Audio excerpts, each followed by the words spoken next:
I stared at the empty seat where she should have been, the half-eaten slice of pizza growing cold. My phone buzzed with a photo of her laughing with *him* in the background. My best friend. My boyfriend. Both gone. And just like that, she ghosted me. I sat alone in our favorite cafe, the Cozy Corner, waiting for Lily. She was late again, but this wasn't unusual. What was unusual was the photo Sarah sent me, Lily and Jake at a pub, laughing like they didn't have a care in the world. My heart sank. I texted her, "Where are you?" No reply. The pizza grew cold, and so did my trust. I stared at the photo, my hands shaking. Lily had told me she was at the library studying.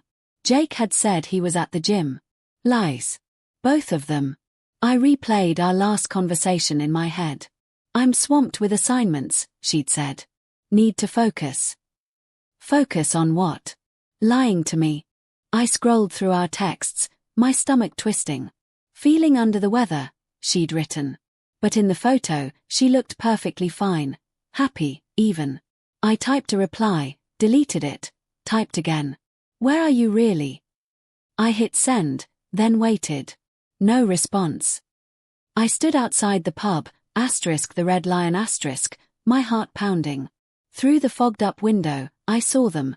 Lily leaning into Jake, her laugh echoing. I pushed open the door, the bell above it jingling. All eyes turned to me. Lily's smile froze. "Emma," she said, her voice shaky. The room fell silent. I walked over to their table, my hands clenched into fists. "Care to explain?"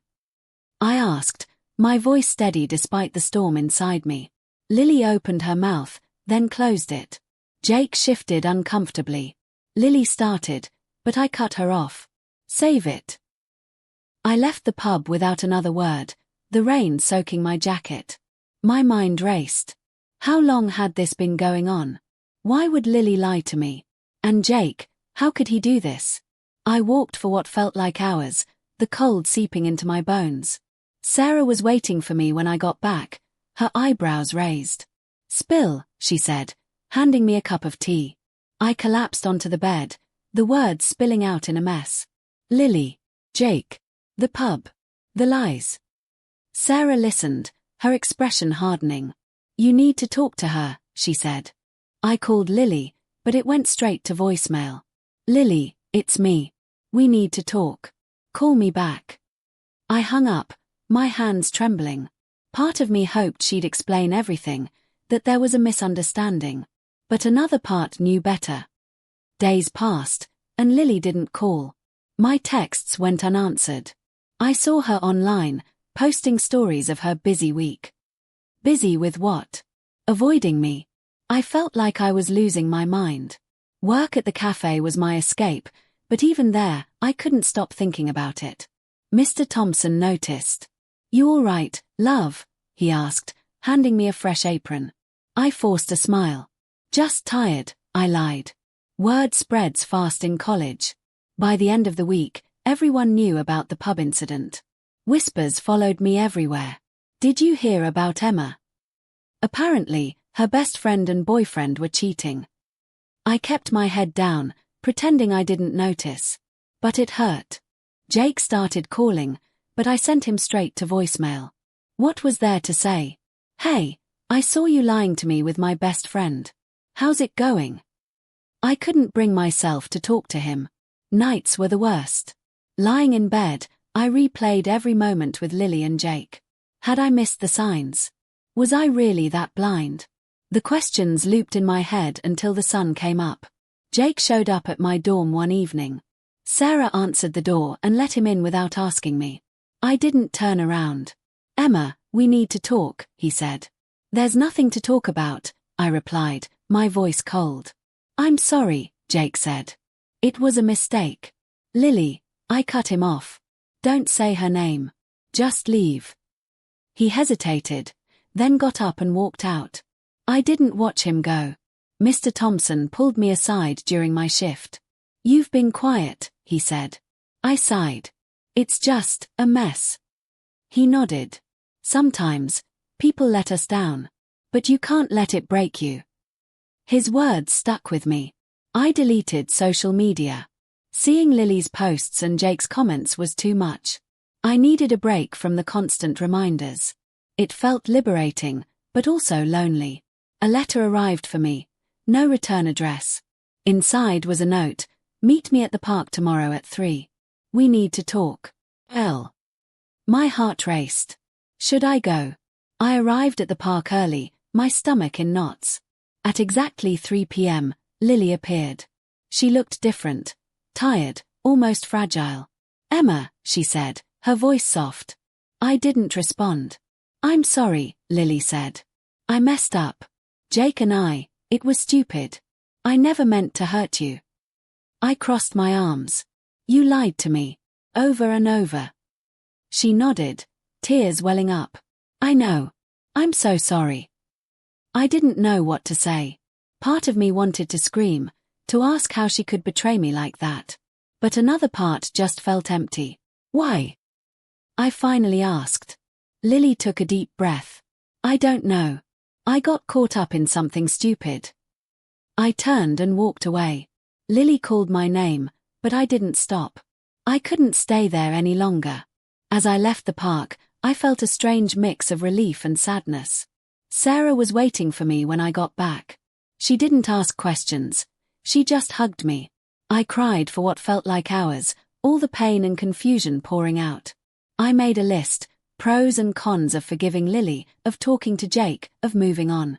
The cons outnumbered the pros, but it didn't make the decision any easier. I threw myself into work, focusing on something I could control. Mr. Thompson noticed the change. You're getting your spark back, he said. I smiled, realizing he was right. I started jogging every morning. The rhythm of my footsteps helped clear my mind. It was just me, the cool air, and the occasional chirping of birds. Slowly, I felt like I was reclaiming myself. An unknown number called me one afternoon. I almost ignored it, but something made me answer. Hello. It was Lily's mom. Emma, dear, I need to talk to you, she said, her voice trembling. Lily's mom told me something I never expected. Lily's been going through a lot. She's not been herself lately. I think she needs help. My heart sank.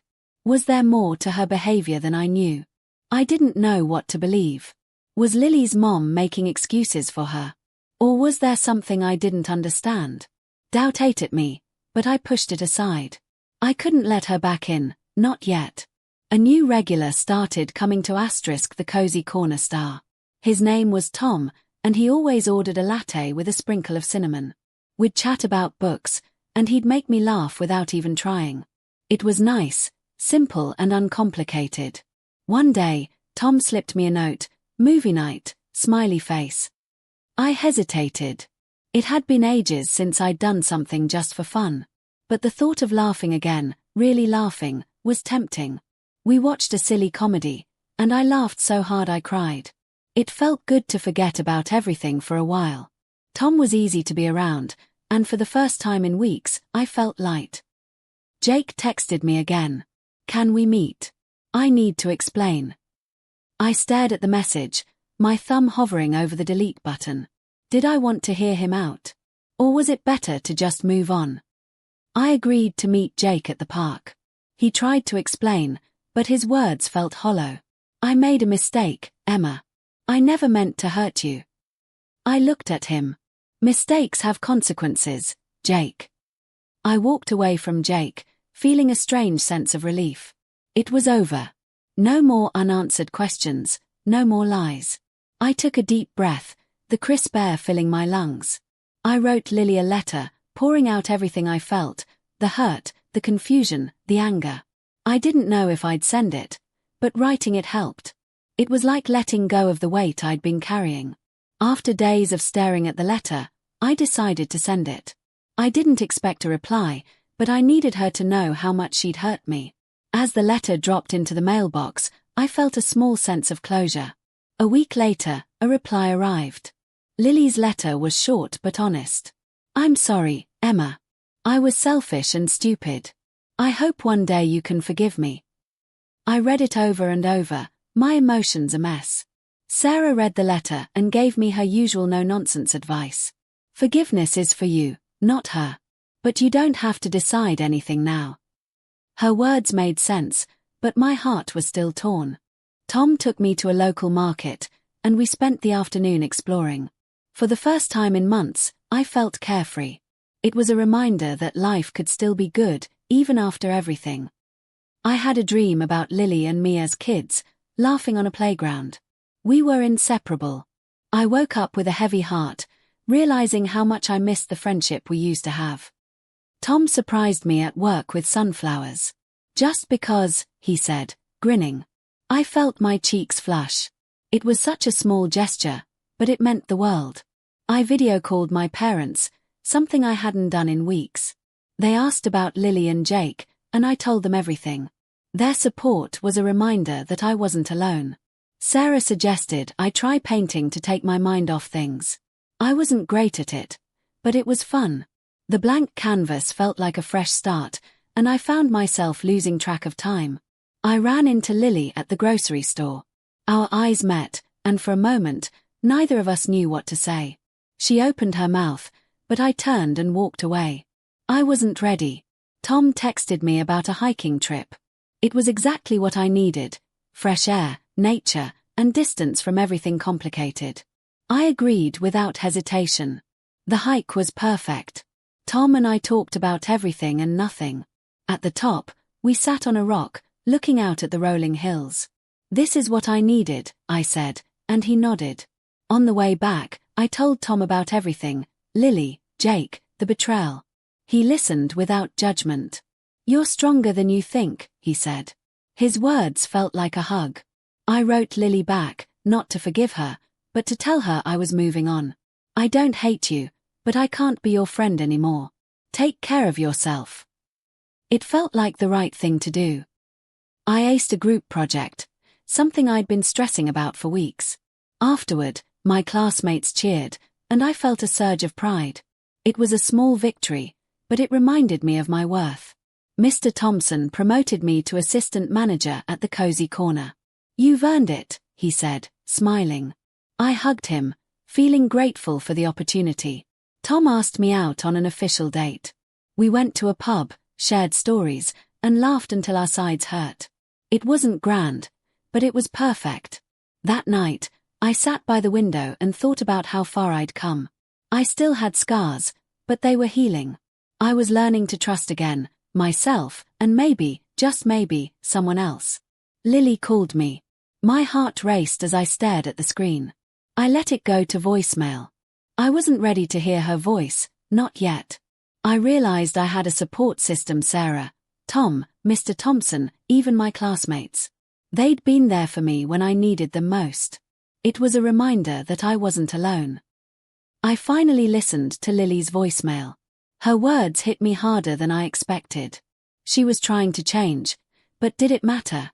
I saved the message but didn't call back. Tom took me to a winter market. The air was cold, but the atmosphere was warm.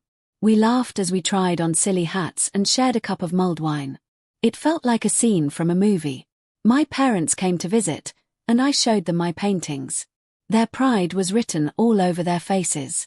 "You're thriving, Emma," my mom said, hugging me. It was the best compliment I could have received. Tom and I spent New Year's Eve on a hill, watching the fireworks. "To new beginnings," he said, raising a flask of hot chocolate. I clinked mine against his. To new beginnings. I wrote a letter to myself, reflecting on everything I'd been through. It wasn't just about Lily or Jake, it was about me. I'd learned to stand on my own, to find joy in the little things, and to trust again.